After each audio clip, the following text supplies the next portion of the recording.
The call to the member for Holt. Thank you, Deputy Speaker. I wish to thank the member for Cowan for raising this particular motion in this place at this time, particularly given the gravity of the subject matter that he's raising. And whilst I might have some concerns about the precise wording of the motion that the honourable member has put forward, the fact that the honourable member is starting a very important conversation and keeping threats to national security to the forefront of the public's mind should be commended.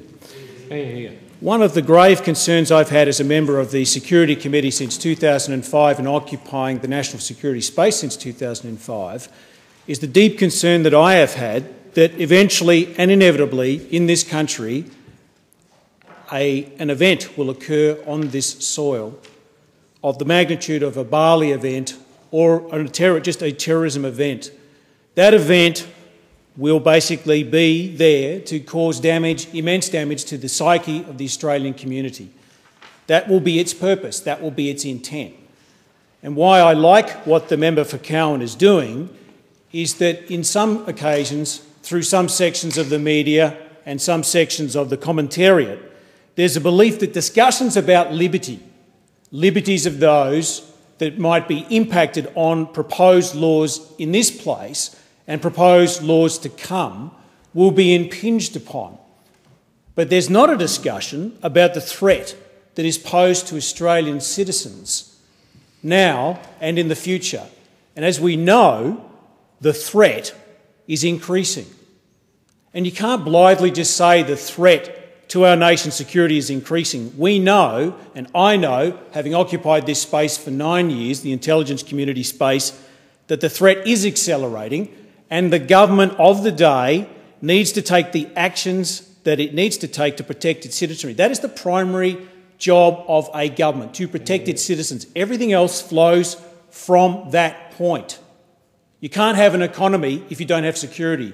You can't have individual liberties if you don't have security. Security underpins a functioning democracy. So again, I welcome the conversation that has been commenced by the member for Cowan because it crystallises and should crystallise the public's attention about an increasing threat that we face.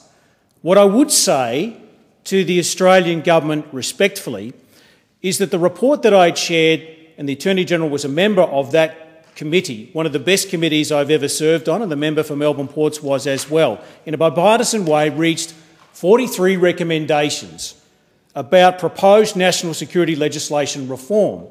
Now, I note that the Attorney-General is bringing in, I've heard, a section of Chapter 4. But there are many more important pieces of legislation, including that Betwan and anathema to the IPA data retention. If a government is concerned and is concerned and is making the right noises about being concerned about this nation's security, it must give its agencies all of the suites of the powers that it needs to deal with the terrorist threat. And it has not done so. And so I would urge the Attorney-General, using this fora to have this conversation with him, to bring all of the suites of the powers that the intelligence agencies have been asking for some period of time, including with the previous government, but with this government, to bring all of the events that are countenanced and the recommendations that were countenanced in this report to the Parliament at its earliest opportunity. Not because we want to make political mileage, because powers of this magnitude proposed in this report need appropriate consideration so the citizenry's view can be taken into account.